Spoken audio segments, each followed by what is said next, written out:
ಬೆಂಗಳೂರಿನಲ್ಲಿ ಬಿಜೆಪಿ ಕಚೇರಿಗೆ ಕಾಂಗ್ರೆಸ್ ಕಾರ್ಯಕರ್ತರು ಮುತ್ತಿಗೆ ಹಾಕಲು ಯತ್ನಿಸಿದ್ದಾರೆ. ಜಂಟಿ ಅಧಿವೇಶನ ಉದ್ದೇಶಿಸಿ ಭಾಷಣ ಮಾಡಿದ ರಾಜ್ಯಪಾಲರು ಹಿನ್ನೆಲೆ ಇದೀಗ ಕಾಂಗ್ರೆಸ್ ಕಾರ್ಯಕರ್ತರು ಆಕ್ರೋಶ ವ್ಯಕ್ತಪಡ್ತಾ ಇದ್ದಾರೆ.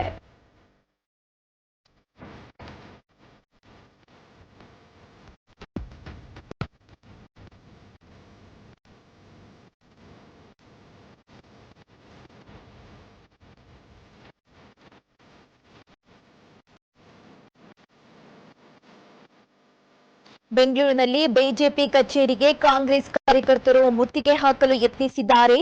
ಜಂಟಿ ಅಧಿವೇಶನ ಉದ್ದೇಶಿಸಿ ಭಾಷಣ ಮಾಡಿದ ರಾಜ್ಯಪಾಲರು ಈ ಹಿನ್ನೆಲೆ ಕಾರ್ಯಕರ್ತರು ಆಕ್ರೋಶಗೊಂಡಿದ್ದಾರೆ.